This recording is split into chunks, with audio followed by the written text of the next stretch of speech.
Real people, real opinions, real talk radio. The multi-award-winning Niall Boylan Show. Ireland's classic hits. Happy Divorce Month, by the way, everybody. It's probably not, because I can tell you I went through a divorce. There's nothing happy about it. It's a very busy time of the year for our next guest.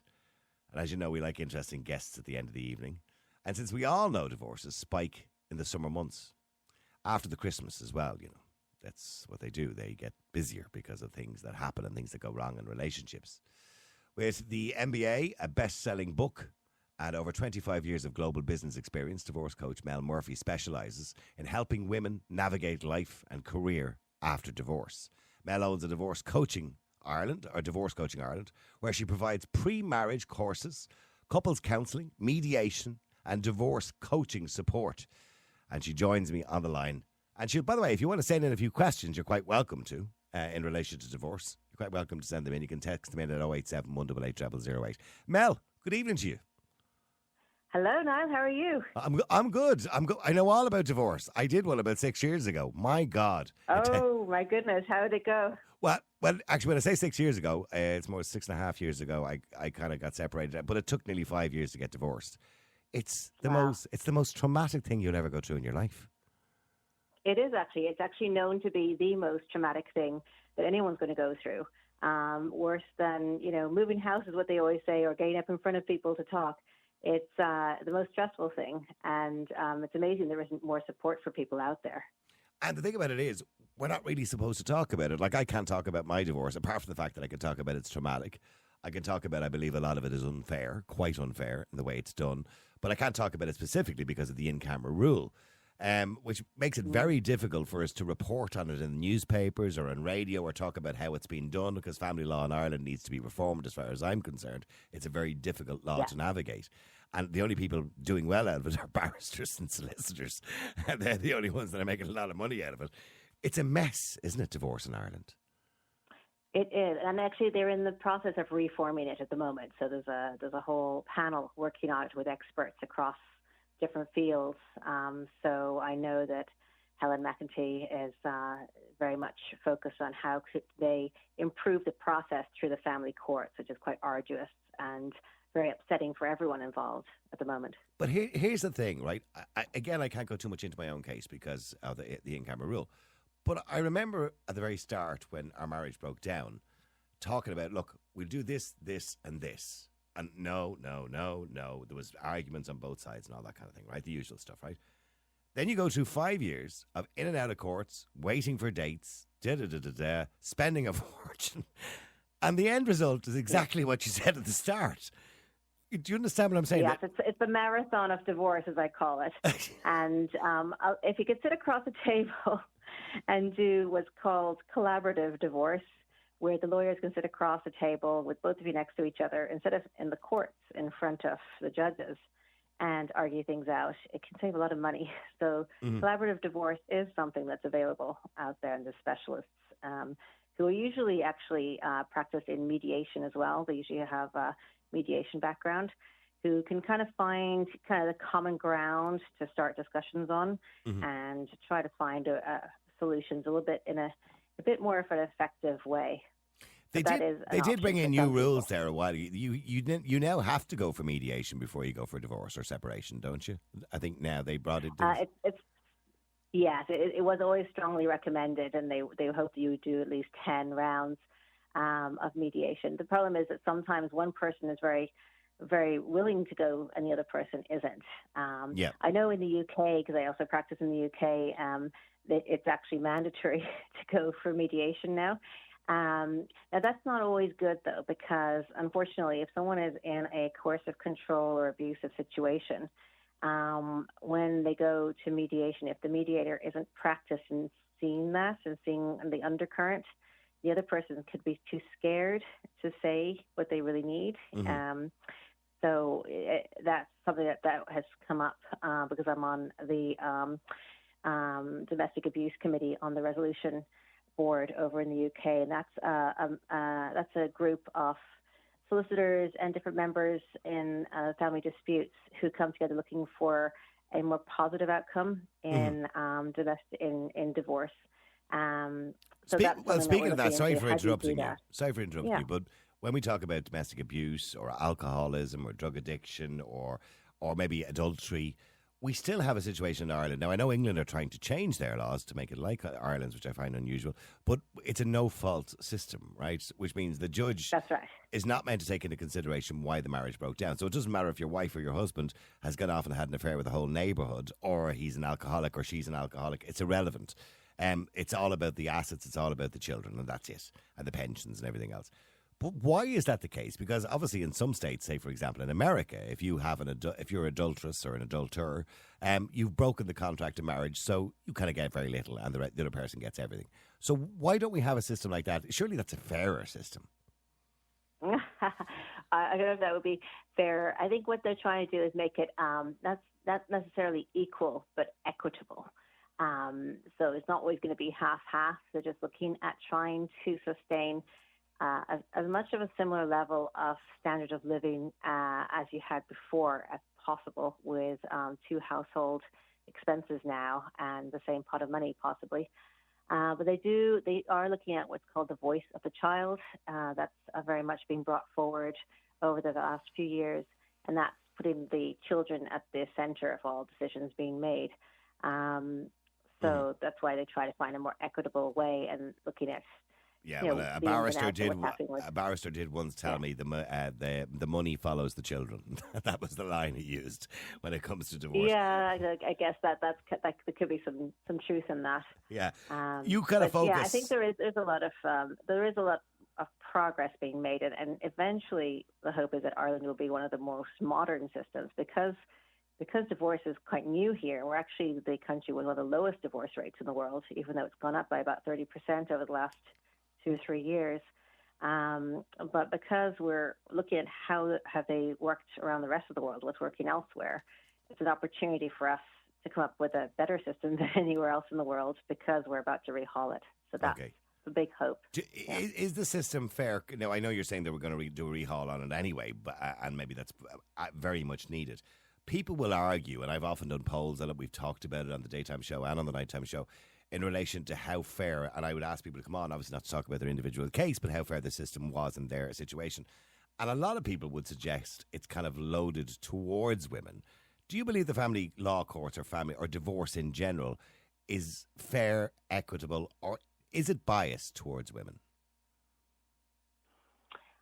I don't know. I wouldn't want to comment on that because I don't want to go into the male-female bias area.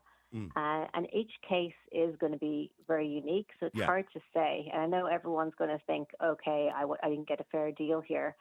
But it looks like when parties come out of court, judicial divorce or judicial separations, most parties don't feel that they got a good deal. Yeah.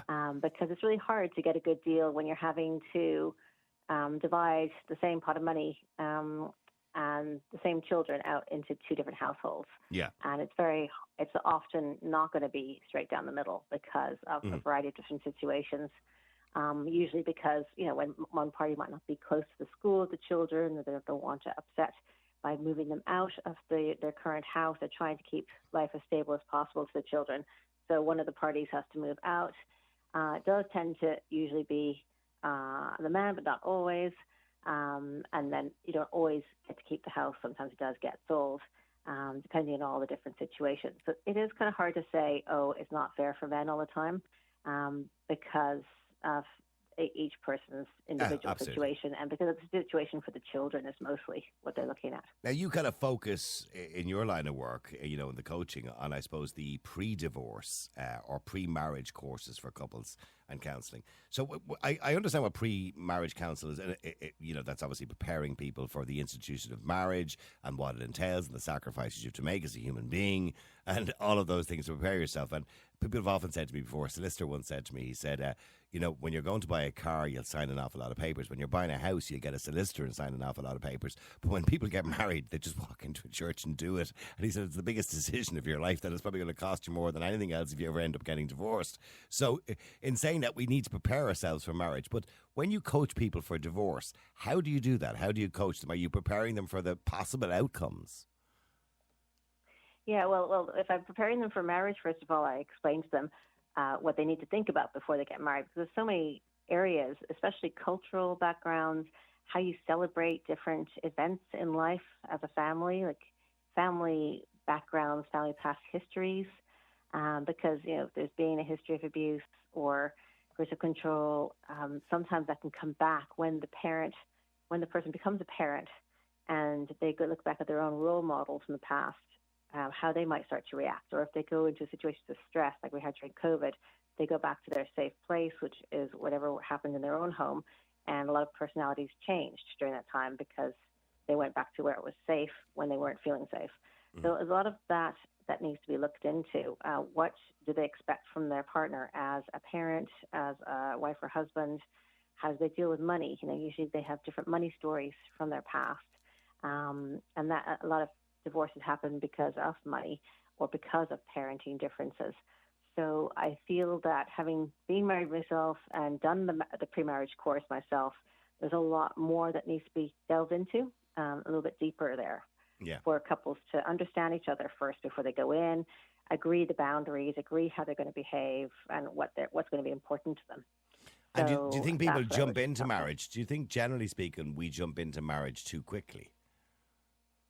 I don't think necessarily too quickly, but I think there's a lot of areas that don't get discussed that people realize later are actually quite important, like those cultural norms or how they celebrate. Like for some person, celebrating and having a big family Christmas is important, whereas the other person didn't do that, or they sent a lot of gifts, and the other person didn't do that. And then you kind of come up against different, what you need to also look at is your values, right? So usually when people get married, it's because they have a lot of similar values and belief, and that's what brings them together. But it's important to explore that and to understand where they are similar and where they're not. And also to understand how much space you're going to give each other as a couple in terms of living their own life and their own dreams as well. Yeah. And that comes up more later once children are around and there's less time for that. And as men and women go through their own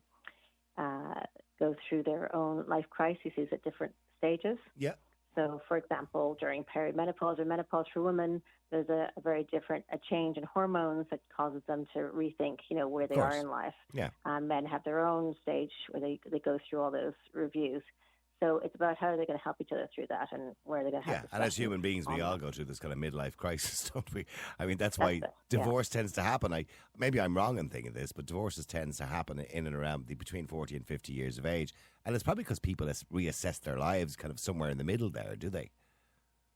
They do, exactly. They start going, hold on a second, this isn't what I signed up for. I thought my life was going to be here, and it's not. And, they kind of go into a bit of a tailspin and start behaving in different ways, and that upsets the family norms, and they have to reassess and come back together and go in a new direction, basically. So you're not going to be the same person the whole way through, and it's about giving each other space and reviews during those times. What's your thought on, there's a lot of conversation at the moment about the legalisation of prenuptial agreements.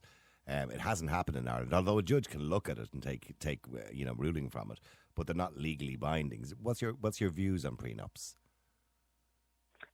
I would be for them because people would have, if people are getting married later in life, they might already have, well, in the past, maybe not now, have already been able to have their own little space for themselves, or put some money away or done something.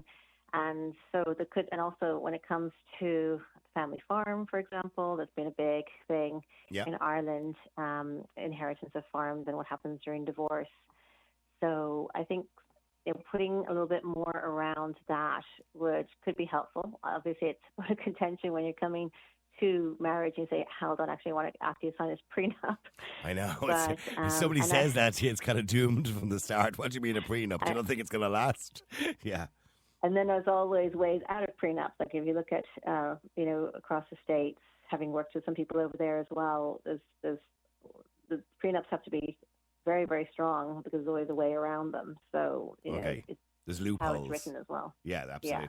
Yeah. Now, when you say you also focus on, I suppose, pre-divorce, we've talked about pre-marriage, pre-divorce, obviously preparing them for the trauma that we've spoken about and what's going to happen in the courtroom. Do people have the wrong expectations of divorce? Like, do they have this thing in their head, right, I'm going to go in there and I'm going to make sure she gets nothing, or vice versa, she goes in thinking he's going to get nothing? Do people have this idea in their head that they're going to have a load of time to stand up and tell the judge their whole story, where realistically we know that's not what happens, and the judge doesn't really care? Yeah.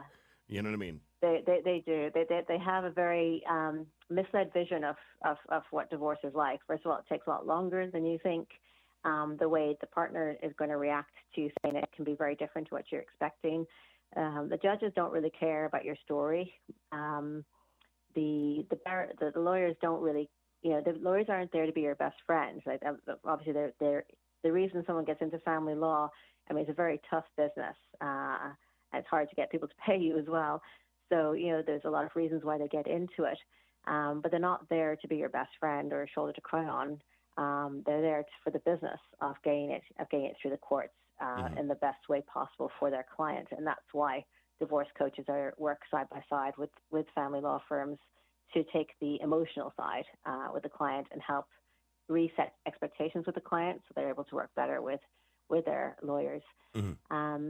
So it does take longer. You can't expect the judge to make the right decision for you because they only have a certain amount of time to look through, really quickly to look through the financial part and make some decisions. And they don't like making too many decisions when it comes to the children. They're kind of wary of.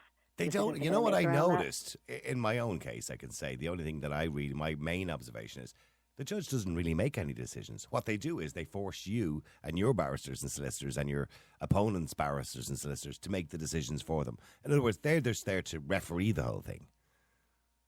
That's really what it is. They will throw it out of the court and say, go off and figure that out and come back to us in a few hours or another time. So then you're back to running between one side of the room to the other side of a very crowded room. Yeah. And, your lawyers are there talking to each other, and you're both on the opposite sides of the room staring at each other. Yeah, wondering what the lawyers are saying. Yeah. and being forced to make quick decisions before you go back in front of the judge.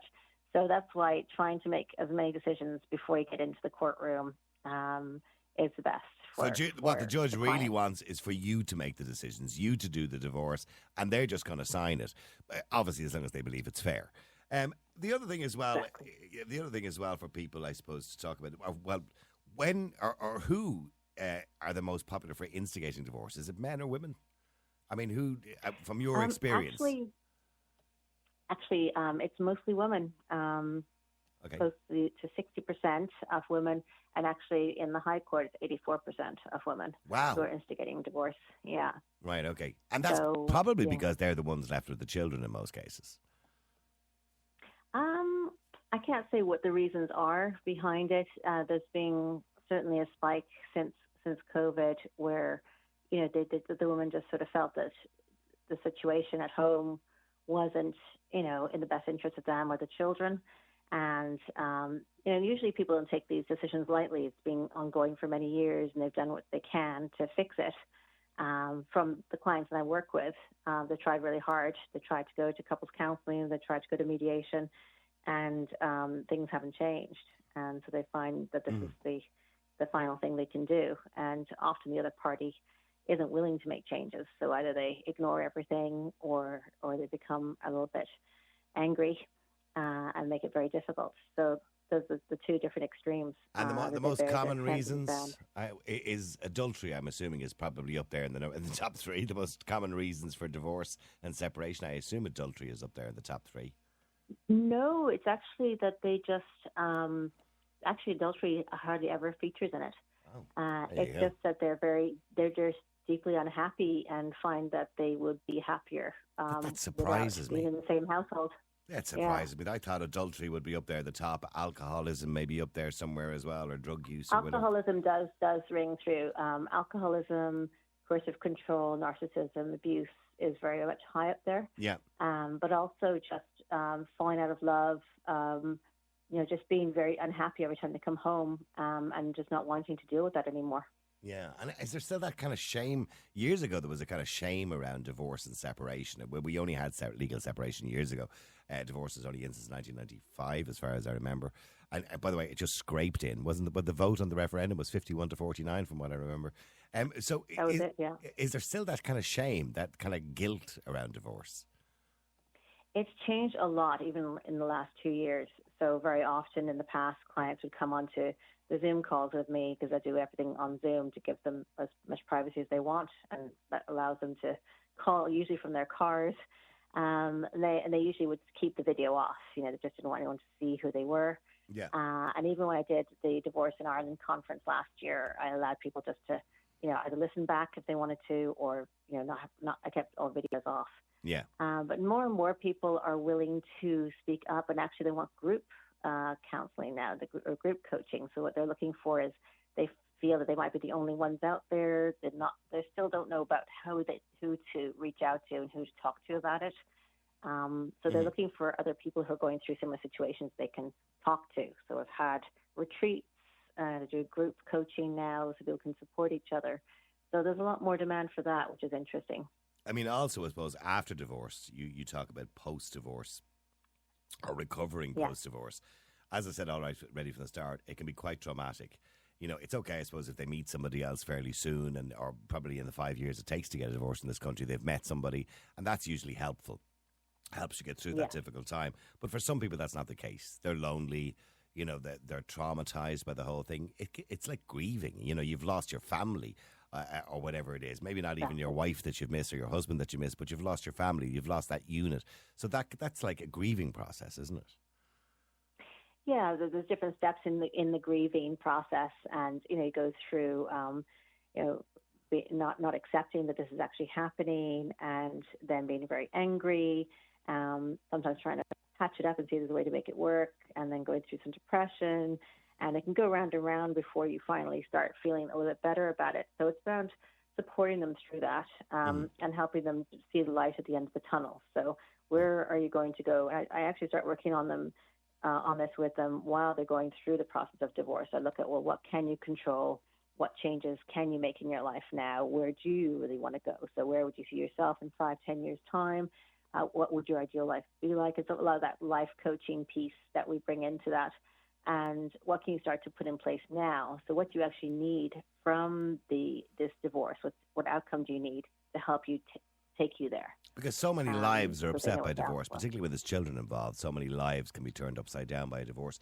But do you think that most couples who get divorced, particularly those with older children maybe, do you think they do get on with their lives? And, they may not want any contact with the other person ever again. That's fine. That's their business. But do you think they can get on with their lives, or do most get on with their lives fine and move away from that and just leave it all behind them? There were people who, that's why I try and support people towards that. It's all about healing, forgiving, leaving that behind, because you're not going to, because I still meet people who are still grieving and unhappy and moaning about their ex 5-10 years later, and that's not benefiting them. They're not able to move forward in their own lives. Mm-hmm. So that's why I'm trying to support them towards that. They're just still lost in the past instead of moving forward. And you're only really hurting yourself. You're not really hurting that person anymore. Yeah. And also your children, most likely, too, by staying in that space. Yeah. So, most people do tend to, it does take a few years to kind of move on, to recover yourself, because it's like peeling back the onion. You've usually lost a lot of yourself during the marriage, and you've kind of gotten a bit confused as to what you really want. So even when you leave where you weren't happy, you need to know, well, what is going to make you happy? And where do you need to go to that? And sometimes things can be difficult financially for a little while. So it's about patching that up, working around career, on personal finance pieces too. And I suppose people can be happier too, because maybe there's a case of you were probably with somebody for 24 or 25 years, and you probably should have got divorced 10 years previous to that, but you just kind of hung on in there as mates for the sake of the kids. And then when you finally do get divorced and maybe you meet somebody else, people have often said to me the second time round is better because they know what they want, or they know what they've missed out on, or they know the mistakes they made in the first marriage. So for the second time round tends to be better for a lot of people. It can be, especially if they've taken some time out to think about where it is they really want. So for some people, they actually are lucky they meet the right person even before they finalize their divorce. For other people, they need a little bit of time out to make sure they don't make the same mistakes or choose, the same person that they were just divorced from. So it really does depend. And some people just need, like anyone leaving a relationship, a rebounder. Yeah. Wear that revenge dress or that revenge suit, and go and find someone who's just going to make you happy for now, even if they're not like the Mr. Forever or Miss Forever. So it depends on the person and what's right for them. Some people just need some more space for themselves and want to live. They don't want to get involved with anyone for a little while. Well, I know you're not only an expert when it comes to divorce and marriage. You also provide employee assistance programs, HR policy, which is big at the moment, but particularly for diversity, equity and inclusion, and training managers and employees on career progression during big life changes. You also deal with bereavement, which I suppose for a lot of people is so difficult. People can carry bereavement for years, can't they, Mel? Yeah. And it's a similar sort of process, really, that they're going through, and it's all about how are they single parenting. So even if you are parenting or single parenting part of the time because the children are with the other person, it's the impact that can have on your career, the impact going through all of the stress can have on your career. So I work with corporations and with managers because there's an increase in divorce rates now. And how do they manage their employees through this? How do they reorganize their teams if the employee needs to take less work for a little while they're going through this? And then also the employees, and I run support programs for the employees as well. And then we look at how can we work some policy in. So looking at the bereavement policy, how can we extend that maybe to people who are going through separation or divorce? Yeah. I know there's some rules coming through for people who are leaving an abusive situation where they would get 2 weeks of pay, and even if they don't work for those 2 weeks, to give them a chance to set everything up, with the courts. So that's I think people should get a bit of time off, particularly as well for divorce as well. It can now. Some people want to throw themselves back into work. For some people, that works well. That works well for me, by the way. When things go wrong in my life, I prefer to be in work. Yeah. But for some people, they like a bit of time out. And I think there should be some compassion and understanding. And I imagine most employers would have a level of compassion and understanding.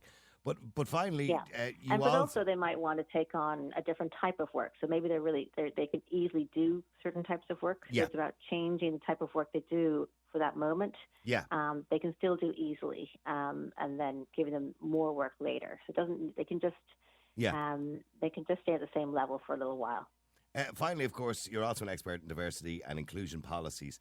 And I imagine in the world we live in now, a very changing world, of course, this is of paramount importance at the moment and is probably a minefield. Yeah, and the rules are always changing. They just changed some laws over in the U.S., for example, in some of the states over there. And that's changed how some companies have approached diversity, equity, and inclusion, not only over there, but globally, their approach to it. So it's interesting because we have a lot of international companies in Ireland that can also carry on and impact Ireland as well. Yeah. Well, look, you have a big event conference coming up, and it's on Friday, November the 10th, and it'll be happening via Zoom. If people want to get more information, they can go to www.divorcecoachingireland.com. I hope I got that right. Divorce. That's right, yeah. Okay, and what are they going to see at the conference? What's going to be happening at the conference? So the tickets will go on sale next week, so it's not up on the site yet because I'm finalising a few of the speakers. But I have an expert, award-winning family lawyer coming on to discuss, what to expect in the courts, top tips, and to answer questions. I have My Family Wizard. That's an app you can use to share if people are having a very controversial divorce and there's a situation. It's a way to share calendars, plan the overback children. Okay. I have a financial planner to help people to explain how to plan financially during and after divorce. I have a child expert who talks about the impact on children at different ages. So there's all different areas as well. I even have someone who talks about pet custody. Well, so do you know what? That's something people don't talk about that at all. Who gets the dog? Yeah. Exactly. Yeah. And the impact it has on pets if you shuffle them between households. So some people don't have children, but they have dog. pets, Yeah. especially dogs. And so what happens to the dog, so that's always also something that needs to be discussed. The poor dog. So there's all different areas as well of that we're going to discuss. Well, look, it sounds like a lot of information, by the way. If people want to go, once again, the website, www.divorcecoachireland.com. That's divorcecoachireland.com. Tickets will be available. Divorcecoachingireland.com, yeah. Oh, sorry, Divorce Coaching Ireland. Sorry, I do apologise. Real people, real opinions, real talk radio. The multi-award winning Niall Boylan Show. Ireland's classic hits. McCarthy Insurance Group, serving the community for over 70 years. For home, farm, motor, life, health and business insurance, log on to mig.ie or free phone 1800 50 11 11. Probably your best call in 2024. Charles McCarthy Insurance is trading as McCarthy Insurance Group, is regulated by the Central Bank of Ireland.